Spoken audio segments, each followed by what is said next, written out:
wabarakatuh. Alhamdulillahi wahdah, assalatu wassalamu ala man la nabiyya ba'dah, sayyidina Muhammadin sallallahu alaihi wasallam wa man tabi'ahu huda wa ba'dah. Yang terhormat Al-Mukarram Kiai Zubaidi Muhammad, Pengasuh Pesantren Nahdlatul Tulab. Ada juga yang terhormat Kiai Saifiuddin Abdul Wahid, Pengasuh Pondok Pesantren Darul Ulum. Juga Kiai dan Nyai Kiai Haji Ja'far Yusuf Abdul Wahid, Pengasuh Pondok Pesantren Darul Ulum 2 Al-Wahidiyah Aswada. Sahabat lama saya Kiai Haji Unais Ali Hisam yang tadi sudah memberi sambutan, Pengasuh Pondok Pesantren Aswada juga, Kiai Haji Alimuddin Zubaidi, Kiai Ahmad Khalid, Kiai Muhammad, Kiai Fauzan Zaini, dan Kiai Umar Hanan yang tadi dari Kiai Fauzan Zaini dari Pondok Pesantren Karangturi, kemudian Kiai Umar Hanan dan Kiai Abdul Qadir dari Bangkalan. Dari Gulu-Gulu ada Kiai Hasbi Basir, ada Kiai Syauqi Imaduddin, dan yang lain-lain, Mbak Yeni Wahid, kemudian Bapak Luki Hermawan, ini teman saya bawa dari Jakarta, Pak Agus Setiadi. Pak Luki Hermawan itu terakhir Jenderal Bintang 2 Kapolda Jawa Timur. Lalu Pak Agus Bintang 3 Pak Luki Hermawan Bintang 3. Saya membawa 2 jenderal bintang 3. Tadi satu Pak Luki Hermawan, yang kedua Pak Setiadi. Nih. Jenderal Agus Setiadi ini terakhir adalah sekjennya Menteri Pertahanan Pak Prabowo Subianto. Tapi sekarang sama kami di sini ada Pak Imam Masudi dan yang lain-lain dari Jakarta. Saya bawa. Saudara sekalian, visi dan misi tadi sudah disampaikan oleh Mbak Yeni Wahid. Saya tidak perlu menyampaikan apa-apa lagi. Itu yang akan kami kerjakan ke depan. Kalau nanti diberi amanah oleh rakyat Indonesia untuk menjadi wakil presiden. Secara umum tadi Mbak Yeni mengatakan visi dan misi itu, saudara, tidak bisa orang pernah korupsi, selalu melakukan korupsi tapi belum diproses hukum, tidak ketahuan dan sebagainya, tapi menimbulkan pergunjingan tentang penggunaan anggaran, berarti dia tidak pantas mengatakan dirinya akan memberantas. Saya akan menegakkan hukum. Tidak bisa kita percaya dia bisa menegakkan hukum sebelum itu dia suka melanggar hukum, suka memperjualbelikan hukum, suka membeli hukum. Tidak bisa. Saya akan melindungi hak asasi manusia. Tidak bisa melindungi hak asasi manusia kalau masa lalunya belum meranda dengan pelanggaran hak asasi manusia. Saya akan hidup sederhana bersama rakyat. Tidak bisa kalau harga arlojinya saja 70 juta, jaketnya 36 juta, sepatunya 37 juta. Gimana mau hidup sederhana bersama rakyat Madura misalnya? Nah, itu yang disebut rekam jejak. Jadi rekam jejak itu kalau dibaca tulisan bagus semua. Oh, memang dia dipilih ditulis bagus, tapi kita akan memilih orang itu harus rekam jejaknya yang bagus, yang punya pengalaman terbukti di dalam seluruh perjalanan hidupnya, di dalam melewati berbagai jabatan itu dia tidak tercoreng oleh perbuatan-perbuatan yang dilarang oleh hukum dan dilarang oleh moral juga, dilarang oleh etika juga. Nah itu yang harus kita perhatikan. Saudara, kata Imam Al-Ghazali, ada tiga hal yang saling berhubungan kalau kita ingin memperbaiki negara. Ada tiga hal yang saling berhubungan kalau kita ingin memperbaiki Indonesia, yaitu rakyatnya harus baik, pemerintahnya harus baik, ulamanya harus baik. Kata Imam Al-Ghazali itu fafasadu ra'iyah bifasadi umarok. Rakyat itu rusak kalau pemerintahnya rusak. Fafasadu ra'iyah bifasadi umarok. Urfasadi. Pertanyaan yang akan dijawab oleh Mbak Yeni tentang kaitan pilihan dan keterikatan dengan partai, dan tadi pertanyaan salah satu paslon ngereng mau sholawat ini makna sejuk sholawat Jibril sallallahu ala Muhammad sallallahu alaihi wasallam sallallahu ala Muhammad sallallahu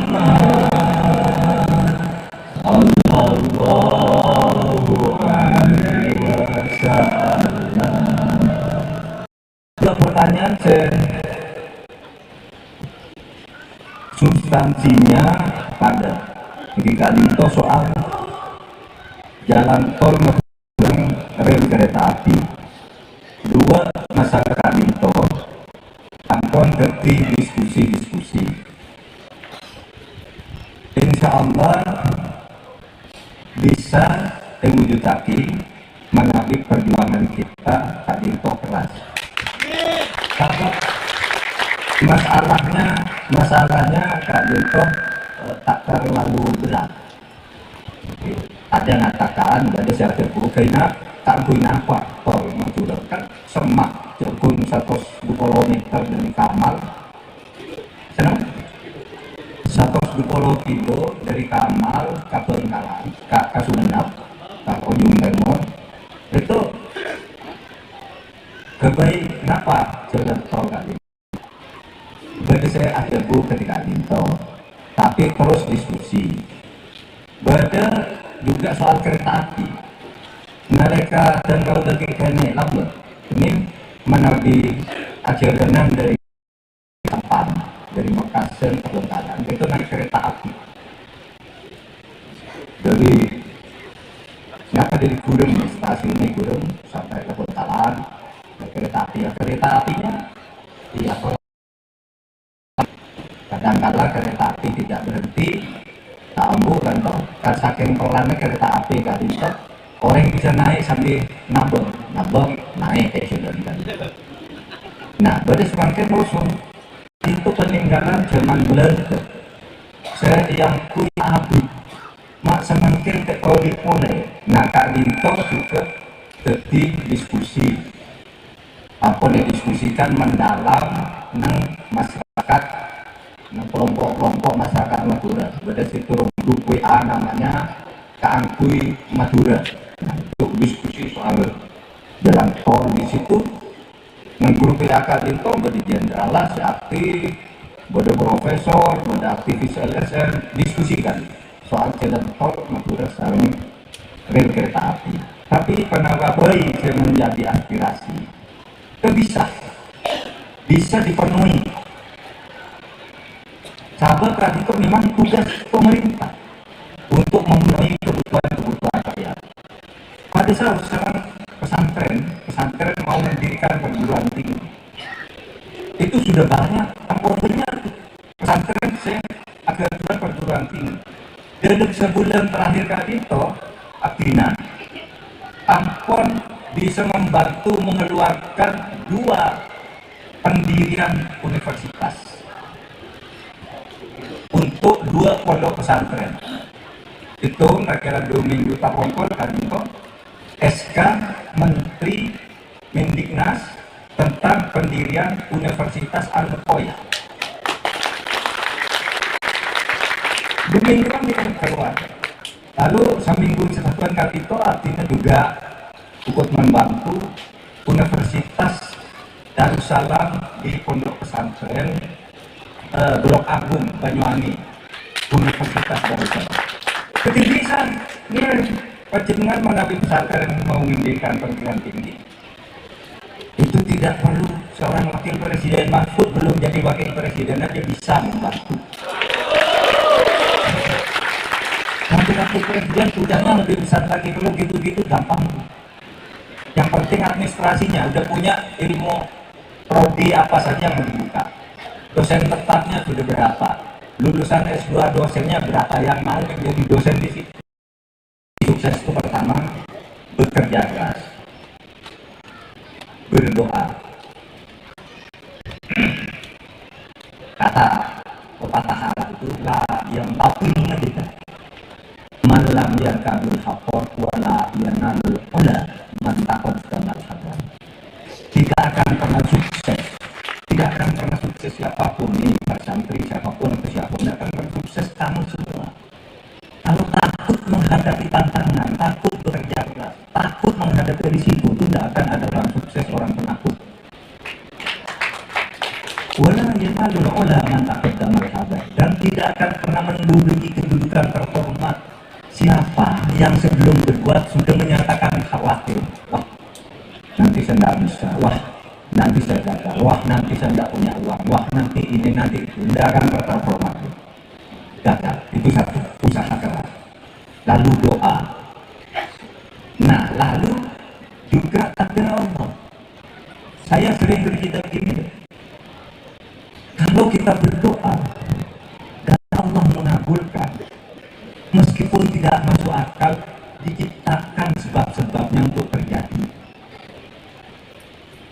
Dalam bahasa Arabnya itu, kalau surat Yasin, innama amruhu tidak yaqula lahu kun fayakun.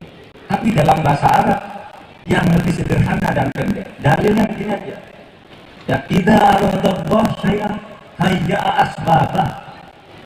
Kalau Allah menciptakan sesuatu bagi seseorang, meskipun tidak masuk akal, diciptakan sebab-sebabnya.